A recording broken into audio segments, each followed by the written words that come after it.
Le grand direct des médias, Jean-Marc Morandini. Et le fait média du jour, c'est donc l'émotion face caméra hier sur TF1 de Juliette Binoche, la comédienne submergée par l'émotion qui a craqué face au journaliste Thierry de Mézières. Jérôme Ivanichenko, bonjour. Bonjour Jean-Marc. Vous êtes notre expert média et c'était vraiment un moment de télévision émouvant. Oui, d'autant que Juliette Binoche est rare dans les médias et encore plus rare à la télévision. C'était donc un joli coup pour le magazine 7 à 8 de décrocher cette interview de la comédienne qui est nommée au César et qui est aussi en pleine promotion de la sortie en DVD du film Sils Maria.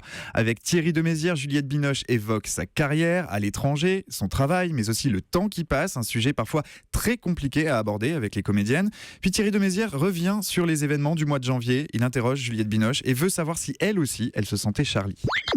On sait tellement rien de vous qu'on sait par exemple pas du tout ce que faisait la citoyenne le jour où la France entière s'est transformée en Charlie. Vous étiez où ce jour-là? En Pologne. Si vous étiez en France, vous étiez dans la rue? Oui, Vous êtes Charlie. je suis Charlie. Mais il faut essayer de comprendre pourquoi ça s'est passé. Et vous qui êtes si peu française dans votre emploi du temps, à ce moment-là où le pays souffre, vous vous sentez française? Bien sûr. Mais je me sens aussi universelle. C'est pour ça que j'ai eu envie de travailler à l'étranger. Parce que c'est l'universel qui compte, c'est l'unité ensemble. Chacun dans son petit coin, chacun dans son petit lopin de terre, on va aller où? Ce dont vous souffrez, c'est de la fracture, de la séparation. C'est de la séparation. Alors Juliette Binoche souffre, elle n'en avait jusqu'ici pas fait. Étalage, s'ensuit un silence qui en dit long. À cet instant, l'émotion de la comédienne n'a rien du jeu d'actrice. Ouais, et quelques secondes plus tard, Juliette Binoche craque complètement. Oui, et cette fois, elle ne retient plus ses larmes. C'est quelque chose qui vous fait souffrir, hein, ce pays qui souffre, qui se sépare, qui se... Mais ça fait souffrir tout le monde. Et je devrais pas pleurer. Je suis désolé. Je crois qu'on est tous en souffrance. De ce qui arrive? Bien sûr. Puisqu'on va aller où comme ça? C'est pas les uns contre les autres. Vous êtes inquiète en gros du monde qu'on laisse à nos enfants. Mais nous sommes tous des enfants. Vous êtes un enfant, on est tous des enfants.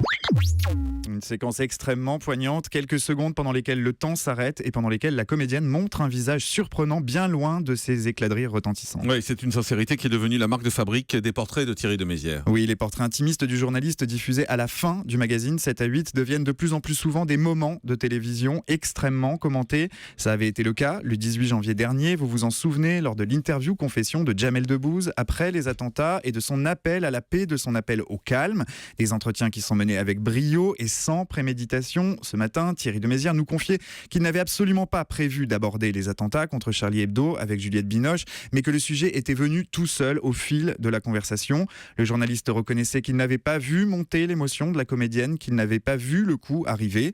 Au terme de l'interview qui s'est déroulée mardi dernier dans un hôtel de la région parisienne, la comédienne s'était interrogée sur la nécessité de conserver ou non la séquence, laissant le choix final à Thierry de Mézières, un choix qui n'a pas été très compliqué à faire pour le journaliste qui a vu avant tout la traduction de l'empathie absolue de la comédienne, une empathie partagée par beaucoup ce matin. Oui, ce qui est étonnant d'ailleurs, c'est qu'on l'entend s'excuser quand elle pleure, contrairement à beaucoup de journalistes qui au contraire en général poussent les larmes. Lui s'excuse et semble gêné par ses larmes. Merci beaucoup Jérôme Ivanichenko. Le grand direct des médias, Jean-Marc Morandini.